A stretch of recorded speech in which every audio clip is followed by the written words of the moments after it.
সভাপতি স্বনামধন্য আইনজীবী মাদারীপুর জেলা বিএনপির সম্মানিত আহ্বায়ক মাদারীপুর রাজৈর ধানের শীষের আরেকজন মনোনয়ন প্রত্যাশী জনাব অ্যাডভোকেট জাফর আলী মিয়া আজকের অনুষ্ঠানের প্রধান অতিথি।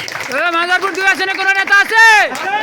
আরে ভাই থাকলে বলো, আরো জোরে, আরো জোরে। সভাপতি ফারুক মাকবাদ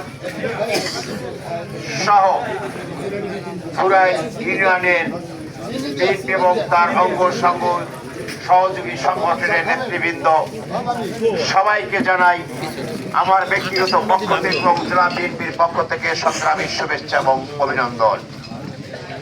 আমি আমার বক্তব্যের শুরুতেই আমি দুঃখ প্রকাশ করেছি কারণে যে ধুরাইল আমার এলাকা, আমার বাড়ি বাহাদুরপুর ইউনিয়ন। বাহাদুরপুর এবং ধুরাইল একসময় একই ইউনিয়ন ছিল, ভাঙ্গা দুটো হয়েছে। তারপর এটা আমার অঞ্চল, আমার এলাকা, এখানের মাটি মানুষের সাথে আমার সম্পৃক্ত রয়েছে। আমাকেও যেমন চেনে আমিও তাদেরকে চিনি।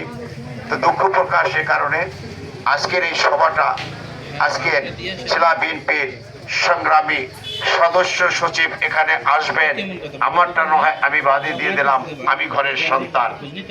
এই কারণে তার সৌজন্যে, তার প্রতি শ্রদ্ধা রেখে, নেতৃত্বের প্রতি আস্থা রেখে এই সভাটা যেভাবে হওয়া উচিত ছিল, করা উচিত ছিল, সেভাবে করতে পারে নাই।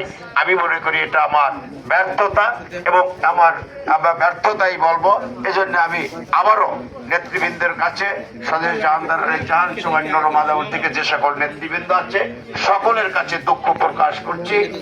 সাথে সাথে আমি